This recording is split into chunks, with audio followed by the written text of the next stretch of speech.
நமக்கு சில அப்படியே காத்துக்கிட்டே இருப்பாங்க. பிரதர், நான் வந்து இந்த அபிஷேகத்துக்காக தான் வெயிட் பண்ணிட்டு இருக்கேன், அபிஷேகம் மாத்திரம் இறங்கட்டும், வளைச்சிட மாட்டோம், ஊரை வளைச்சிட மாட்டோம், அது அந்த அபிஷேகத்துக்கு தான் காத்து இருக்கிறேன், பேரெல்லாம் தயார் பண்ணி வச்சுட்டேன்.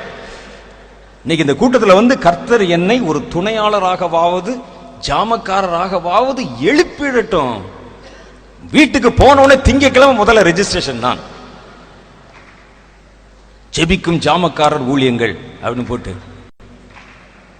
அடுத்த புதன்கிழமை சிடி ரெக்கார்டிங், வியாழக்கிழமை பத்திரிக்கை, வெள்ளிக்கிழமை கன்வென்ஷன், சனிக்கிழமை எங்களுடைய வரங்களை வைத்து வியாபாரம். அவ்வளவுதான். சாலமன் கிரண்டி பானான் மண்டே மாதிரி ஆயிரும். தயவு செய்து உங்களை கையெடுத்து கேட்கிறேன், யாரும் பிராண்டுக்குள்ள போயிடாதீங்க. இருக்கிறது போதும். நம்ம அதை கடந்து இயேசு ஊழியம் செய்வதற்காக புறப்பட்டிருக்கிறோம். அல்லேலூயா. நீ இயேசு ஊழியம் செய்யற வரைக்கும் தான் உனக்கு பலம். பிராண்டுக்கு ஊழியம் செய்யறவன்ட்ட நீ எதையும் எதிர்பார்க்க முடியாது. உன் பலம் குறைஞ்சிரும், கொஞ்சமா குறைஞ்சிரும். நீங்கள் யாருக்கு ஊழியம் செய்ய விரும்புகிறீர்கள்? இயேசு ஊழியம் செய்ய விரும்புகிறோம். வேண்டாம், நமக்கு ஸ்தாபனமே வேண்டாம்.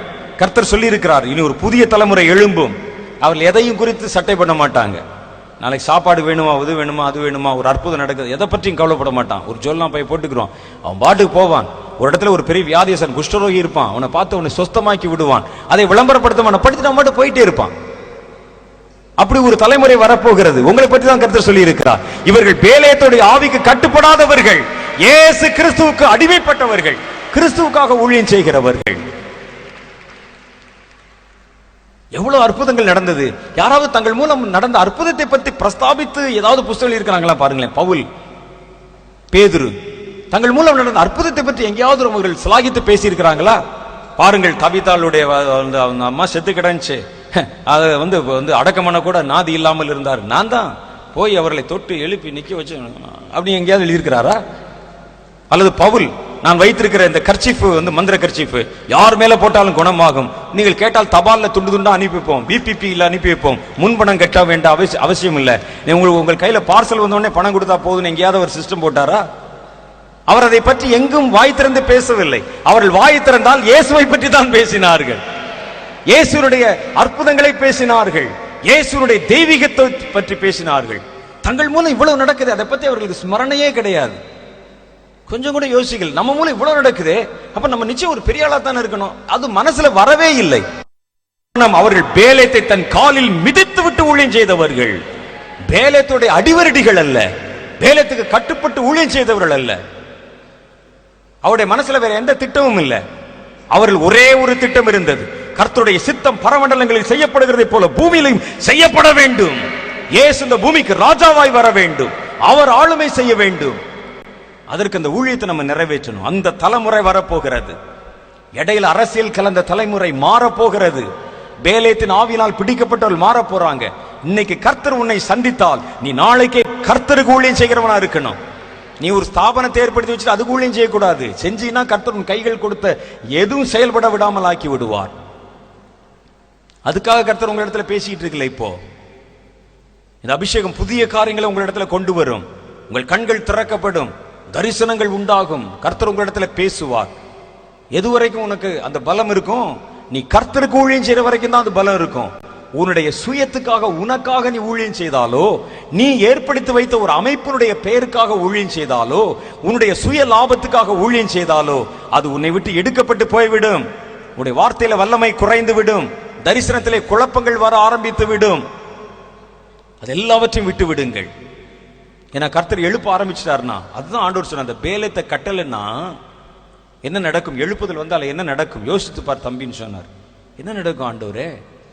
இன்னைக்கு 5000 பேர்களிலே ஊழிய நிறுவனங்களும் சபைகளும் இருந்து எழுப்புதல் வந்த உடனே அது 50,000 மாறும். இன்னைக்கு 500 பேர் சண்டை போட்டு இருந்தா நாளைக்கு 50,000 பேர் சண்டை போட்டுக்கிட்டு இருப்பான். அவ்வளவுதான். என்ன வித்தியாசம் இருக்க போகிறது? என்னுடைய ஸ்தாபனம் பெருசா, உன் ஸ்தாபனம் பெருசான்னு பேசிட்டு இருப்பாங்க. ஸ்தாபனங்களும் ஊழியங்களும் பெருகிவிடும், பத்திரிகைகள் ஏராளமாய் பெருகிவிடும். இவர் எனக்கு காணிக்க கொடுப்பார், அவர் எனக்கு காணிக்க கொடுப்பார், இவர் இப்படி இதுதானே வரும். இதேதான் வரும், பெரிய அளவில் வரும். இது எப்படி எழுப்புதல் ஆகும்? யோசித்து பாருங்கள். இந்த பேலத்தை பிடிக்கலன்னா என்ன நடக்கும்? நான் ஜனங்களை எழுப்பிக் கொண்டே இருப்பேன். எழுப்புகிற ஜனம் எல்லாம் ஆளுக்கு ஆளுக்கு ஒரு ஸ்தாபனம் வச்சிருவான். இயேசு என்னென்ன செய்வதற்கு சாத்தியம் இருக்கிறோ எல்லாத்து பேர்லயும் வச்சிருவான். இயேசு குளிக்கிறார், இயேசு நடப்பார், இயேசு பேசுவார், எல்லா பேர்லயும் வச்சிருவான். என்னை ஒன்னும் அப்புறம் வேலையே செய்ய விட மாட்டான். என்னைய பிடிச்சி பிராண்ட்ல போட்டுருவான். முதல்ல எனக்கு ஊழியம் செய்ய மாட்டான், அந்த பிராண்டுக்கு தான் வேலை செய்வான். இன்னைக்கு 500 இருக்கிறது நாளைக்கு 5000 மாறும். எழுப்புதல் வர 5000 இருக்கிறது 50,000 மாறும். இன்னைக்கு 500 ஊழியக்காரன் சண்டை போட்டு இருக்கான், நாளைக்கு 50,000 ஊழியக்காரன் சண்டை போட போறான். அப்ப எழுப்புதல்னால் என்ன பிரயோஜனம் இருக்கிறது? பேலைத்ததுக்காக காத்துக்கிட்டே இருக்கு. வரட்டும் வரட்டும் வரட்டும் வரட்டும், எவ்வளவு பேர் வேணாலும் எழும்பட்டும், எத்தனை கூட்டம் வேணாலும் எழும்பட்டும். எழும்புகிறவனெல்லாம் நான் கரைப்படுத்தி விட்டால் எழுப்புதல் எப்படி நிற்கும்? ஆனா இன்னைக்கு நம்ம ஒண்ணு சொல்ல போறோம். நாம் யாருக்கும் குடியல்லோம், நாம் யாருக்கும் அடிமைப்பட்டவர்கள் அல்ல. பேலேத்தே, உன்னை எங்களுக்கு தெரியும், உன் தந்திரம் எங்களுக்கு தெரியும். கர்த்தர் எங்களை எழுப்பினால், கர்த்தர் எங்களுக்கு வரங்களை கொடுத்தால், கர்த்தர் எங்கள் கண்களை திறந்தால், நாங்கள் அந்த கர்த்தருக்கு மாத்திரமே ஊழியம் செய்வோம். இயேசு எங்களுக்கு இரத்தத்தை கொடுத்தால் அந்த இயேசுவுக்கு தான் நாங்கள் ஊழியம் செய்வோம். எங்களை சுற்றி நாங்களே வடிவமைத்துக் கொண்ட கட்டிடங்களுக்கும் நிறுவனங்களுக்கும் ஸ்தாபனங்களுக்கும் அல்ல, இயேசுக்கு வேலை செய்வோம், இயேசுக்கு ஊழியம் செய்வோம். ஆமா, அதற்காய்த்தான் கர்த்தர் உங்களை எழுப்பி கொண்டிருக்கிறார். அப்படி செய்வீங்கன்னு உத்தரவாதம் கொடுத்தா தான் நீ கர்த்தர் உன்னை நிரப்புவார். உன் மனசு அவருக்கு தெரியும். ஓ, இவனை அபிஷேகம் பண்ணோம்னா நாளைக்கு இவன் போய் உடனே ஒரு சர்ச்சை ஆரம்பிச்சிருவான், ஒரு சபை ஆரம்பித்து விடுவான். சில ஆளுக்கு கோபத்தோடு வந்திருப்பாங்க, எங்க பாஸ்டர் எப்பவும் என்னையே குறிவைத்து தாக்கி கொண்டிருக்கிறார், நான் இயேசு விடுக்கிறார் பொங்கல் முகாம் போறேன், ஆண்டவர் மாத்திரம் நீ சந்திக்கட்டும். திங்கக்கிழமை வந்த உடனே அந்த ஆளுக்கு எதிர்த்தாப்புல நான் ஒரு சர்ச்சு இடமெல்லாம் கூட வாங்கி வச்சுட்டு வந்துட்டேன், இயேசு மாத்திரம் இங்க தொற்றட்டும். அடுத்த வாரம் ஆராதனை அந்த சர்ச்சு தான், புது சர்ச்சு பேர்லாம் கூட வச்சுட்டு வந்துட்டேன். ஆண்டவரே என்னை அபிஷேகம் காத்திருந்தா கர்த்தர் உன்னை அபிஷேகிப்பாரா? யோசிச்சு பாருங்க. எதுக்கு வந்து உட்கார்ந்து இருக்கிறான்? பாஸ்டர் கண்டா பிடிக்கல, சர்ச்சை கண்டா பிடிக்கல, கோபம்.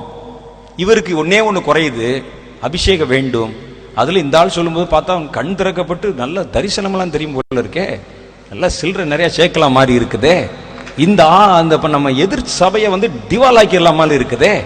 ஆண்டவரே, இதுக்கு நான் என்ன பாடுபட்டாலும் 10 நாள் ஆனாலும் நான் இங்கே இயேசு உடிக்கிற இந்த கட்டடத்தில் உட்கார்ந்து ஜெபம் பண்ணி அதை வாங்கிட்டு போய் அங்க நான் ஆரம்பிச்சிடணும் என்று உன் மனசுல வச்சிருந்தா தயவுசெய்து மன்னிச்சுக்க, நீ இப்பவே கூட வீட்டுக்கு போயிடலாம். கர்த்தர் உன்னை தொட போகிறதும் இல்லை, கர்த்தர் உன்னை சந்திக்க போகிறதும் இல்லை.